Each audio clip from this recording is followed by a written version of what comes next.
Good afternoon, everyone, and welcome to News 3 Now Live at 4 on this Thursday. Happy opening day. I wore my Brewers blue, and so did you. I always wear blue. Things off to a good start today. Yeah, we're going to get to that in just a second. But first, here's what's making news on this Thursday. Oh, so close. The winning Powerball ticket was sold in Wisconsin. Somebody in New Berlin is a multi-millionaire. Amy Reed is here with the details on that. Yeah, we don't know who it is yet, but Not we yet. know where the winning ticket was sold. Now the contentious topic in the nation's capital has shifted to health care. We'll hear from both sides on what to do with the Affordable Care Act. And Adam Duxter drew the short straw and was forced to spend the afternoon at Miller Park enjoying opening day. He'll tell us what he found coming up. Finally, nice weather for opening day. Yeah, beautiful. It's usually bad. And I think it was even nicer in Milwaukee. Look, they had the roof open. Oh, a great day for tailgating. Good stuff. And we have one more mild day coming up. Dana Fulton's in the backyard weather patio with some more good news. Yes, it's sunny outside, very spring-like, perfect day for some ball. Overall, nothing really to complain about with our forecast right now. Our Doppler track does look pretty quiet for us. Again, as we look overnight and into tomorrow night, that slight chance for a shower or two kind of exists for us, but that's it. Again, just like a slight chance. 58 currently in Madison. The wind is calm. Again, good news for baseball, and that doesn't bring any wind chill along with it, of course. It actually feels like 58 in Madison, 59 in Janesville and in Platteville right now, so everyone's still just right underneath 60. So close for us, so close, but not quite there yet. Now, temperatures compared to this time yesterday, notice if you go just a little northwest, much, much cooler outside. There is another cold front just to the northwest for us, so we're seeing cool air already in northern and northwestern Wisconsin, and that cooler air is going to move down for us tonight. It's going to be cold yet again. Our breeze is coming from the northwest this evening, but it's staying pretty calm for the next few hours at least. Now, temperatures for us through the next few hours are going to steadily fall, but rather than staying in the mid-40s for us overnight, we're expecting temps to fall closer to about 30 for some areas, maybe into the upper 20s for others.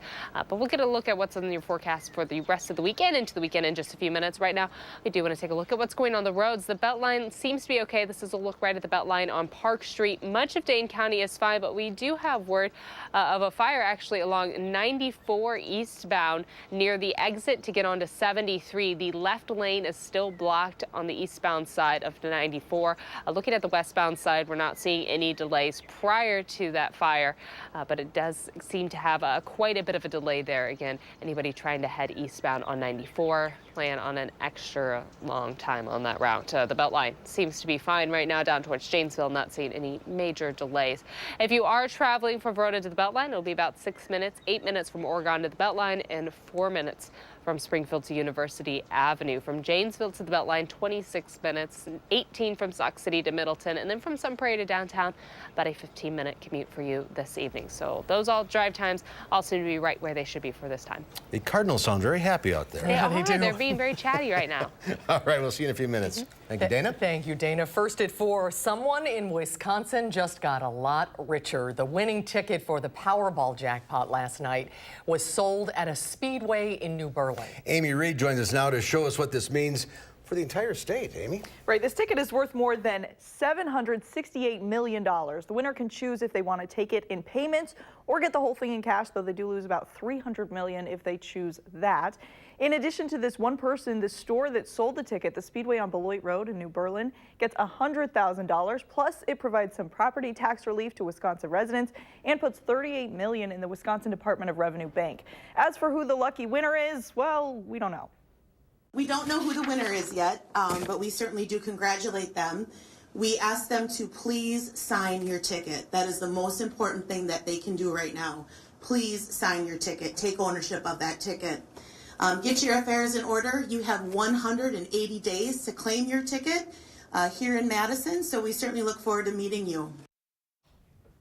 Our ignorance won't last too long, though. Wisconsin law doesn't allow winners to remain anonymous, and while that's not unique, not every state is like this. Tonight at 10, we'll share with you why the Wisconsin lottery runs this way. And we don't know if it was one winner or somebody pooled their money. We'll see. We'll see. We'll find out one way or the other. Couple of months. All right, Amy, thank you. Thank you, Amy. A war of words has broken out between the president and the mayor of Chicago over dropping charges in the Jussie Smollett case. Chicago's mayor says city lawyers are looking into getting Smollett to repay the money that police spent investigating his claims of a hate crime attack. In a tweet this morning, President Trump also weighed in on the matter, saying the FBI and Justice Department will review the outrageous case, calling it an embarrassment to our nation. But Chicago Mayor Rahm Emanuel puts part of the blame on the president. Let me be really clear about something. The only reason Jussie Smollett thought he could take advantage of a hoax about a hate crime is for the environment, the toxic environment that Donald Trump created. Prosecutors say they dropped the charges because Smollett did community service and agreed to let the city keep his $10,000 bond. And now that special counsel Robert Mueller has cleared President Trump and his campaign from criminal conspiracy with Russia, the president and congressional Republicans are going after some of the people who led the investigations. All 9 Republicans on the House Intelligence Committee signed a letter calling for Democratic Chair Adam Schiff to resign for repeatedly insisting there was collusion between the Trump campaign and Russia. But Schiff fired back, saying Robert Mueller's report may not have found criminal liability, but it does not exonerate the president. Schiff pointed to events such as the president's son and campaign chair accepting a meeting with Russians promising dirt on Hillary Clinton as examples of collusion, even though it didn't lead to criminal charges. But I don't think it's okay. I think it's immoral. I think it's unethical. I think it's unpatriotic. And yes, I think it's corrupt and evidence of collusion. The findings of the special counsel conclusively refute your past and present assertions and have exposed you as having abused your position to knowingly promote false information. The president tweeted this morning, Congressman Adam Schiff, who spent 2 years knowingly and unlawfully lying and leaking, should be forced to resign from Congress. A new CBS News poll shows a third of all respondents believe Mueller cleared the president of illegal activity. 2/3 of Republicans believe it was a complete exoneration. The president told Republicans this week he wants health care to be a major issue in 2020. His administration is seeking to overturn the Affordable Care Act in the courts, but Democrats say not without a fight. Natalie Brand is on Capitol Hill. President Trump is shifting focus now that the Mueller investigation is over. We are going to be the Republicans, the party of great health care. Earlier this week, the Justice Department filed a court document in support of striking down the Affordable Care Act, President Obama's signature health care law. Democrats credit their health care platform for winning the House in 2018. They say the White House is in for a fight. All would be ended if the president gets his way. We will fight that. We'll fight that in the Congress. We'll fight it in the court. And we'll fight it in the court of public opinion. Some Republicans are also pushing back. Senator Susan Collins says she's firmly opposed to the new court filing. The answer is for the administration to work with Congress and present a plan to replace and fix the law. House Democrats this week introduced a bill to strengthen the Affordable Care Act. So far, Republicans don't have a health care backup plan. But House Minority Leader Kevin McCarthy says he's spoken to the president about getting one. We support pre-existing conditions. We have been very clear about that, and that's a lot of our conversation was about that. We want to find a health care system that actually lowers your premiums. A health care system that gives you a relationship of a patient with a doctor. While this latest debate plays out, health care coverage for tens of millions of Americans could be at risk if the law is struck down. On Capitol Hill, Natalie Brand for News 3 Now. The vice president's chief of staff told reporters the White House expects the legal challenge to President Obama's signature health care law will reach the Supreme Court next summer. Drama on the high seas as police say a group of migrants desperate to reach Europe hijacked the ship that saved them. Maltese special forces took back control of a hijacked ship after migrants rescued off the coast of Libya forced the crew to take them to Europe. Soldiers stormed the ship filled with more than 100 migrants early this morning and redirected it to a port in Malta. Police arrested several of the migrants. Italy's interior minister condemned those involved as pirates, but activists say migrants were left with little choice. The United Nations says nearly 2,200 people died at sea last year trying to reach Europe. Well, closer to home for some, it's a holiday, the first day of Major League Baseball season. Tens of thousands of people are in Milwaukee for Brewers opening day, and that's where we find our Adam Duxter, who spent the day with tailgaters preparing for the first game. What a fun assignment. Hi, Adam. Well, Mark and Susan, some of the remaining 45,000 fans in attendance are exiting Miller Park today after the Brewers' 5-4 victory over the St. Louis Cardinals. And while some have to wait a long time to see their first opening day action, one fan we caught up with earlier today did not have to wait quite as long. Sterling Family is only 14 days old, but took in his very first Milwaukee Brewers game today. His parents, Sarah and Dwight, say that they bonded and met out over their love for the Brewers, and that Sterling's due date was actually originally going to conflict with opening day, but they say he came just right on time. A bunch of our first dates were actually coming down to Milwaukee for the games and continued throughout our relationship. Yeah, if anything, I think that's probably the one thing that we had in common with the Brewers. And Sarah and Dwight actually have enrolled Sterling in a newborn Brewer fan program. That's where he got those cool Brewer clothes. And I had to ask him, would they rather Sterling grow up to be a Major League Baseball player or see the Brewers win the next several World Series? And they picked the World Series, but we'll see how much Major League Baseball players are being paid by the time Sterling is old enough to be in the league. Great day at Miller Park in Milwaukee. Adam Duxter reporting live. Nice that it was warm enough to take a baby out for tailgating. Thanks, Adam. Thank you, Adam. There's more to come tonight at 4. Have you had to fill up your car lately? Did you suffer a little sticker shock? When we come back, we'll find out why gas prices are high and going higher. That's when Live at 4 continues.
Welcome back. The warmer temperatures have many people ready to head out on vacations and road trips. But AAA says brace yourself for higher prices at the pump. AAA says as more people hit the highways for spring and summer road trips, a higher demand for fuel will mean even higher costs. And while prices are still better than they were this time last year, drivers can expect a gallon of regular to jump 10 cents in the coming weeks.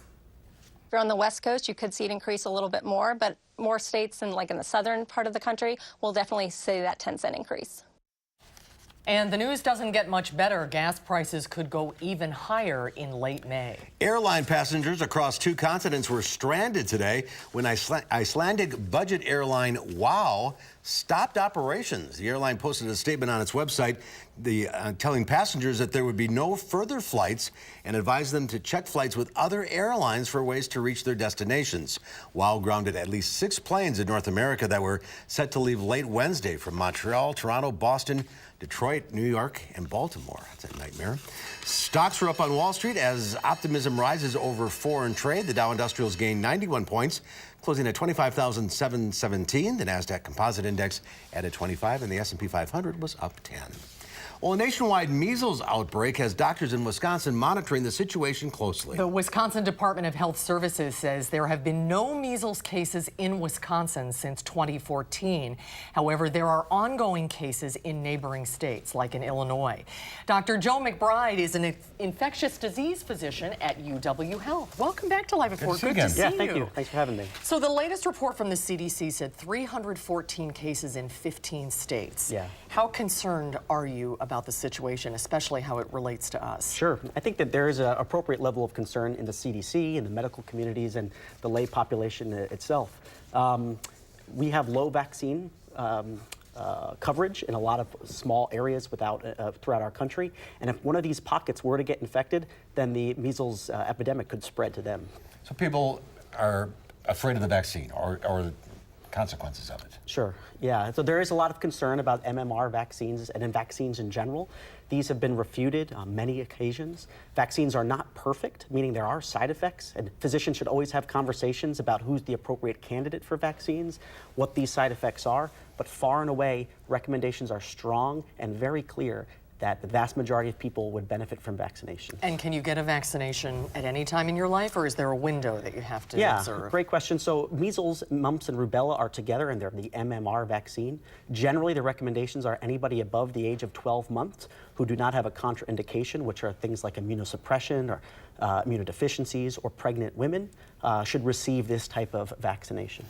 And for us baby boomers, we probably had measles when we were growing up. Are we immune? That's right. So if you were born prior to 1963, was when the vaccine first came out. So you probably are immune if you had the infection as a child. And the immunity lasts lifelong. So many people before 1963 have immunity not from the vaccine, but through natural immunity. So measles starts as a virus, is that correct? Yes. Is that why it spreads so rapidly? Yeah, measles is a respiratory virus. It is incredibly contagious between people.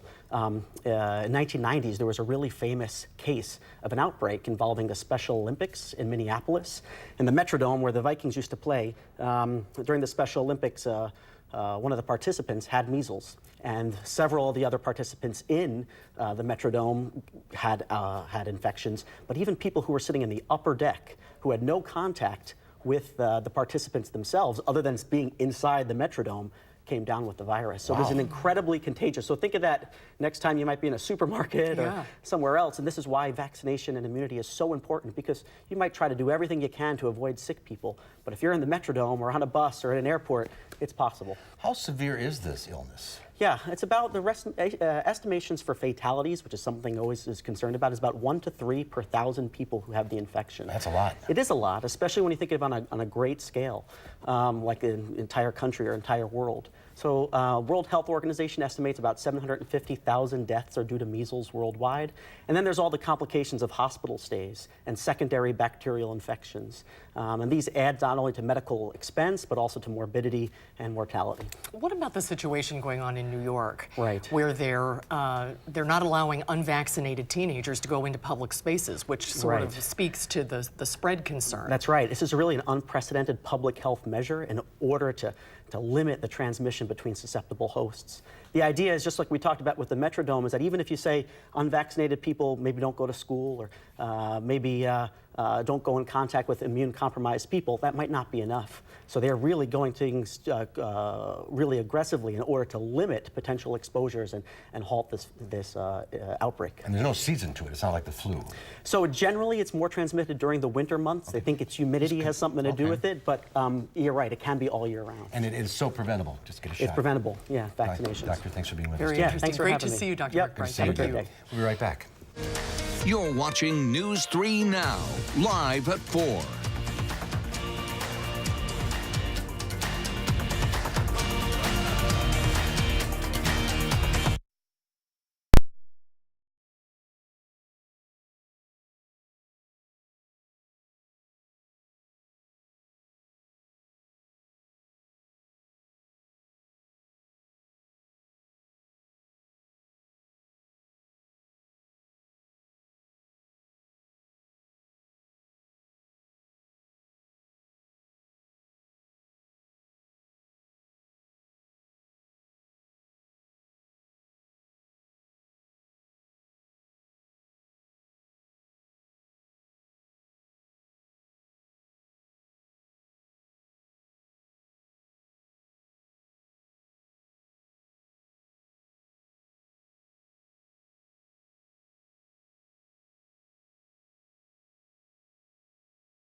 Take a look at this. You thought it was windy here yesterday. These men were at an outdoor market in Turkey when a gust came up. 3-man ran to secure an umbrella. Strong winds actually picked up the umbrella and a guy with it. Oh, wow. Oh, no. He held on for dear life. Fortunately, just leave the umbrella. Yes, abandon the umbrella. It's like Dorothy. That's terrifying. Nobody's seriously injured. That's the good Thankfully, news. yeah. That's the good news. Still. You know, I've been talking about this big snow pile against my by my driveway, and newspapers have been showing up. Yes. So I took a picture of it last night when I got home. This is a shot. See, it's still there. Still there. So I thought, okay, we had a little rain last night. This is the picture from the snood. Oh my God! It's almost gone. It's almost gone. Almost gone. It's so close. It's still holding on though. There's some ice at the bottom that's just. No more hidden treasures though. No more. Did you hear that thunder last night? What the heck was that? One little thunderstorm just popping on over. But you guys aren't the only ones. So it went off here at the station, and a few people were like, "Oh my gosh. I got home and Jared was like, I think it thundered for like 40 seconds straight. It was so loud. It was really I took scary. the dogs for a walk around 7, and I was getting done with dinner at 7:30. Boom. Louie ran to the door yelling at it. Lola ran down to the basement. She was over it. And then it was over. And then it was over. It was so quick moving. It was really through all of southern Wisconsin in just about 3.5 hours of that little storm. Just popped up for us. Again, that slight chance for showers last night. Not the case for us this evening, but maybe coming back around for your Friday night. Right now, though, not looking too bad outside. We'll take a look at your forecast through the weekend right after the break.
Another day in the upper 50s. It was really quite spring-like for us, just not quite close or not quite at 60 just yet. 58 our high for this afternoon. Again, should have been in the upper 40s. So it really was a really pleasant afternoon. We started the day in the upper 30s because of that cloudy sky overnight. Our temps just didn't really drop as much as they should have. And we should have started the day closer to about 29. Instead, 39, not too bad for us. Our Doppler track is pretty quiet right now. We have a little bit of sun outside. We're looking at a partly cloudy sky as we head overnight, so things are going to continue to stay pretty cloudy, or pretty quiet, excuse me. We did have this cold front, of course, slide overhead yesterday. Dropped our temperatures just a little bit for the day compared to with all the sunshine where we could have climbed to.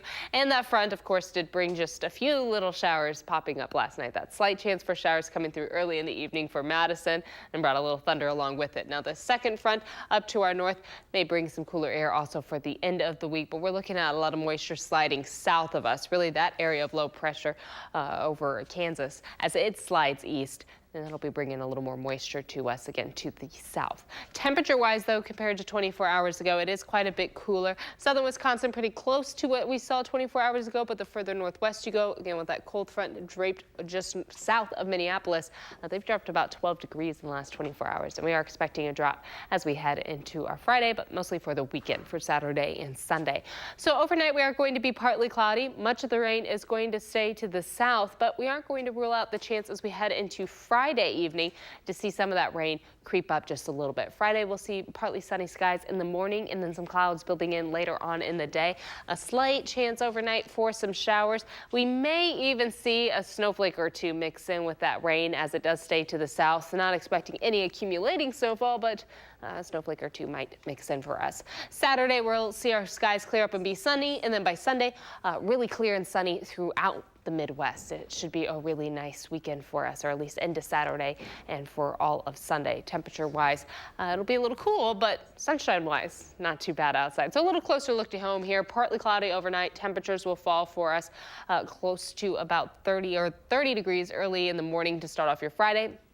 We're going to see a little bit of shift in our wind speeds, in our wind direction. It'll stay calm and quiet, but from the north for us for Friday morning. By Friday afternoon, temperatures will climb a little bit, but not nearly as much today. We won't be back in the upper 50s.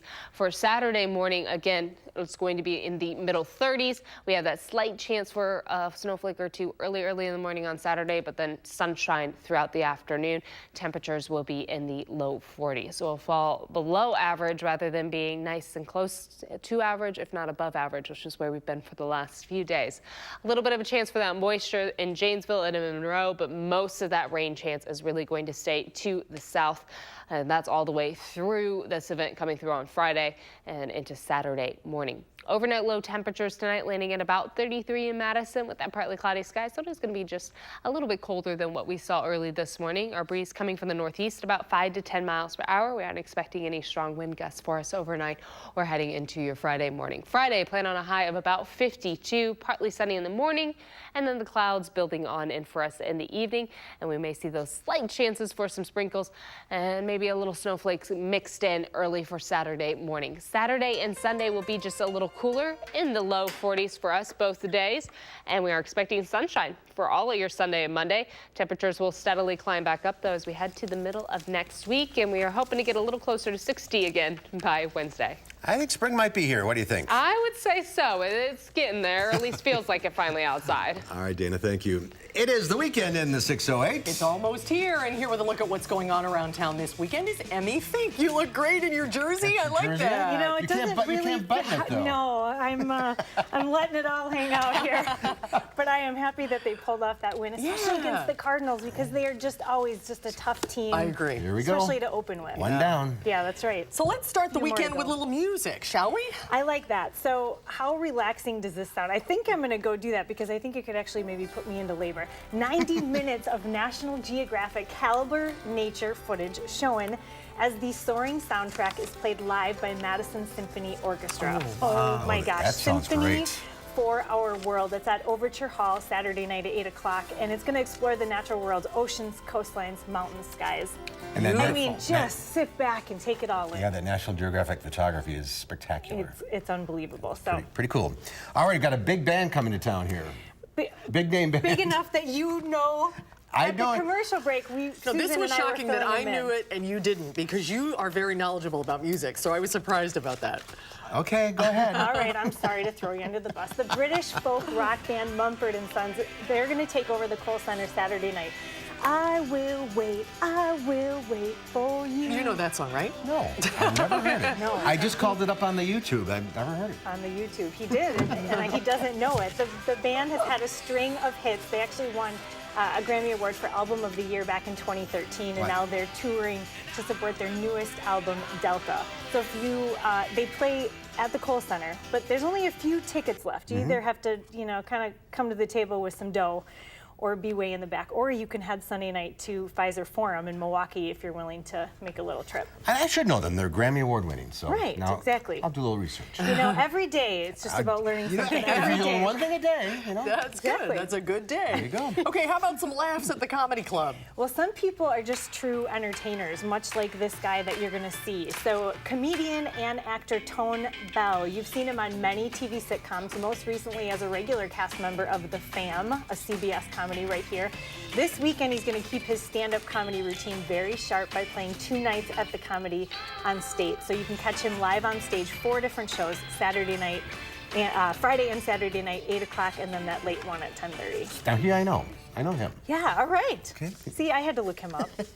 We all have our... He's on television. I don't have to leave the house to see him. All right, so how about an option for the whole family here? Yeah, this sounds pretty fun. Little kids and their parents are going to really get a kick out of this. It's karaoke-style kiddie cabaret.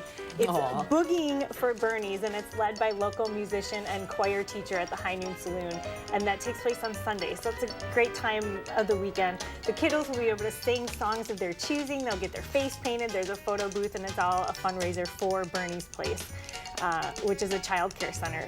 So Sunday at 2 o'clock at the High Noon. What fun. That's fun. What fun. Yeah, great idea. You put on anything for kids to dance to. Yeah. It's a good time. It's fun to watch, exactly. Now, if country's your thing, there's a fun event this weekend, right? I think this sounds pretty cool. So rounding out the weekend is the American Music and History scholars, Bill and Bobby Malone. They're going to perform some of their favorite country and bluegrass songs. So Bill is the author of the book Country Music USA. He's going to play the guitar. Bobby is an award-winning author as well. He plays mandolin, and they both sing, and they're going to be accompanied by some friends, so it sounds like a pretty fun jam session, if you ask me. It's located, the performance is at 702 Wisconsin or WI. I actually don't know how you say it, but 702 WI, thank you.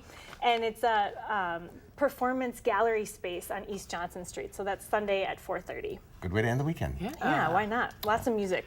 All right, now, will we see you next week? I sure hope so. What's the due date? Well, it's not for a couple more weeks, but you know. You never know. It could happen any time now. Yeah, so we'll wait and see. I hope it happens 2 weeks from now on my official due date right here. Why not? Why not? Make me a star, please. All right, Amy, have a good weekend. Thanks, guys. Get This Was Madison magazine for all the best in the Madison area. When we come back, boys will be boys just doesn't cut it anymore. We'll find out why some high school girls took matters into their own hands when they found out the boys in school were rating them on their looks. That's when Live at 4 continues.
There's a live look on Lake Mendota. That looks like the east side of the lake. The ice is still piling up there. Piling up there. It's not open yet. Oh. A lot of ice out there. I wouldn't go out on it. No, not yet.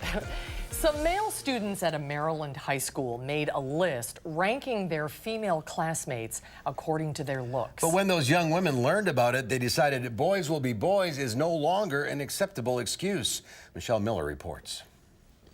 I think that the female generation is always thinking, what did I do to deserve this? And the answer is we did not do anything. Jane Corcoran says she never wants another girl to feel the way she did when she saw her appearance rated on a list circulated by boys at her high school. In my head, I tried to push away the thoughts that, a number does not define me, and I put out a confident front, but it's really hard to think about, why is this girl a point better than me? And Jane was not alone. 17 other girls appeared on the list, and some told us they also found themselves questioning their worth. When I saw the list, my initial reaction was just to feel kind of gross. So the girls decided to take action. The reason we're addressing this is because we don't want it to be normal anymore. They first took their concerns to administrators, but when they reportedly learned only one male student was being punished, they took it further, calling a meeting. The main focus on the meeting was not to patronize, not to point fingers, but it was rather to educate.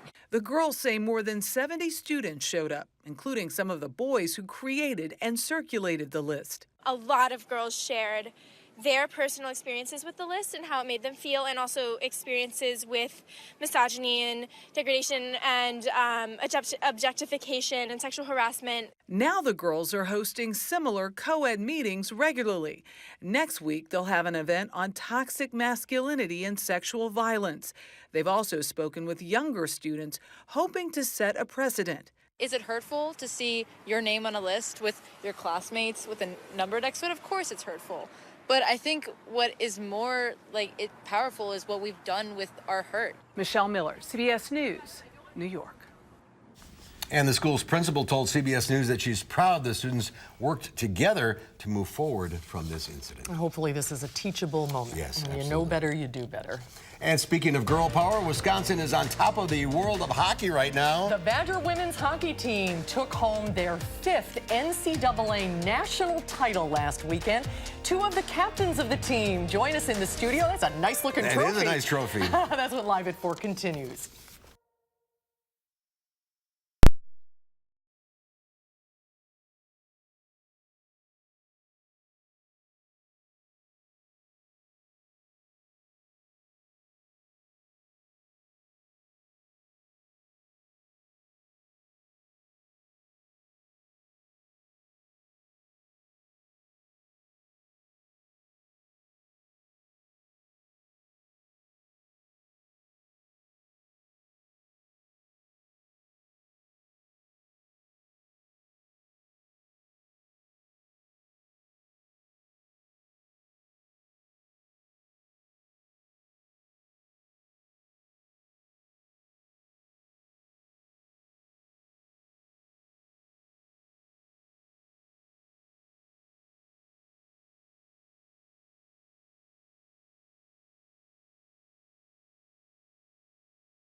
Right now on the Beltline, we're seeing delays in both directions. This is the Beltline right at Park Street. There are a few brake lights, but thankfully no accidents to report. In fact, as we look throughout Dane County, that one accident we were keeping an eye on there on 94, the exit to 73, thankfully not causing any delays anymore on the eastbound side. All of that is cleared up. We have delays east and westbound on the Beltline, and then down near Janesville. Everything looks pretty smooth if you're getting ready to hop onto 39 or 90. As far as your drive times are concerned, northbound from Verona to the Beltline still set 6 minutes. Oregon to the Beltline 7 minutes, and Springfield to University Avenue a 4-minute drive. Janesville to the Beltline still 26 minutes, 17 minutes from Sauk City to Middleton, and then from Sun Prairie to downtown it'll be about a 16-minute commute. That's a quick look at traffic. All right, Jenna, thank you. Wisconsin is on top of the collegiate hockey world once again. The #1 ranked Wisconsin women's hockey team took home their 5th NCAA national championship. The Badgers defeated the #2 ranked Minnesota Golden Gophers 2-0 at the Frozen Four over the weekend in Hamden, Connecticut. And it was a dominant performance and the Badgers' first national title since 2011. We're welcoming 2 of the captains of the team to Live at 4 today. Senior captain Sophia Shaver. Welcome, Sophia. And alternate captain Maddie Rolfes are both here. Congratulations, you guys. That's quite a trophy. Thank you so much. Thanks for bringing the hardware. Well deserved. Thank you. So 5 straight trips to the Frozen Four, and you finally win it in your senior year. What does that feel like? Yeah, I mean, there's no better way to go out, that's for sure. It's been definitely some ups and downs over these past 4 years for us too, and not being able to get to that final game and end up winning. It was tough those first 3 years, but we're so happy that we got to do it, and to end it on that is just amazing. How do you feel, Maddie? It feels like all the hard work paid off. I mean, we have been through so much adversity, and we've just battled through every time, and we had a very special team this year, and we knew we could do it from the beginning, and it just, like I said, the hard work paid off, and it feels really good. What was it like at the final buzzer? Oh, yeah, I mean, that last minute went way longer than it probably should have. I mean, I just remember being on the bench. I know you were on the ice, weren't you? And we were just, I mean, we were so excited. We were like, wow, we really did this. And I mean, I remember that some of the girls on the ice kind of threw their gloves up even before the final buzzer ended, because that's how excited we were. So it was just such a great feeling. We're seeing some video of it right now. I mean, just an absolutely incredible performance. You had a little bump in the road earlier in the season against Ohio State, and was that sort of the turning point for you guys, where you really rallied together and sort of turn the corner? That was definitely a lull in our season, and it kind of made us reflect, and we met together as a team and went over some points and kind of got back to our foundation and what we needed to work on, and from there it was just nowhere but up, and our key players started turning things on, and we just turned into this very solid, reliable, strong team after that. So obviously. Yeah. Sophia, you're from Minnesota. Why did you decide to come here instead of play for the Golden Gophers? Oh my gosh, the number of times I've gotten asked that question. Honestly, I just fell in love with this school the moment I visited it. I love the coaches, the facilities. I love Laban. It's one of the best arenas in the world for women's hockey, and the fans. I mean, we have honestly the best fans, in my opinion, in the whole country, and I just, like I said, I fell in love right when I got here, and I knew this was where I wanted to have my college hockey career. And Maddie, what is it like to be coached by legendary coach Mark Johnson? My question for you is, does he ever yell? I have never seen Mark raise his voice or what? It's been 5 years, and I don't know if I can recall one time that he's one of those. He's not mad, he's disappointed. And it's almost worse than the yelling. So, yeah, he's very just even keel. He's such a professional and respectable man. It's just so humbling to be coached by him, and he treats us like real strong athletes. He just respects us so much, and it's amazing to play under him. He's such a great coach, the best I've ever had by far. Well, what a way to end your college career. You had a big celebration Monday night at the Kohl Center. What was that like when everybody came out to celebrate with you guys? Yeah, I mean, we were not expecting to have that many people there cheering for us and being there supporting us. I mean, they've been there for us this whole season, so to be able to see them there when we have the trophy with us and to be able to celebrate with us, it was so great. Again, congratulations. Well deserved. Thank you so Thanks much. for being with us Great today. to see both of you. Yeah, Congratulations. thank you very much. Thank you so much. We'll be right back.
No surprise thunderstorm this evening like last night? So you're putting me on the spot. Actually, Gary and I were just having a conversation. We're going to add in the slight chance for a sprinkle tonight. As you can see on our Doppler track, it does look like there's just a little bit of moisture over to the west. So not expecting a thunderstorm, but we may see a few isolated showers come through this evening, and then our skies will become partly cloudy overnight. It's just this trend right now of what we're seeing a little bit off to the west. Of course, as these storm systems move west-east, likely traveling towards us. 58 right now in Madison. We have some clouds building in for us. It is calm as far as our breeze is concerned, and we're expecting our temperatures over the next few hours to fall. But right now, it's not too bad, close to 60 for us, and that is a change, of course, from where we were at this time last night. Our breeze is going to stay in the single digits for us this evening. Temperatures, though, as we get closer to 10 o'clock, will be dropping into the low 40s. So overnight lows will be in the low 30s for us this evening. I think the snow pile may be gone. Yeah, we'll need another update now. See what it looks like in the morning. Yep. All right, coming up tomorrow here on Live at 4, we go backstage with Michael Bruno at the Palace Theater's production of Joseph and the Amazing Technicolor Dreamcoat. And Lola and Louie will have the best animal stories of the week. That's tomorrow on Live at 4.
In today's Final Touch, a trip to Appleton might be in order this weekend. It's not every day an opera is performed in a swimming pool, but that's what's happening at the Lawrence University campus. It's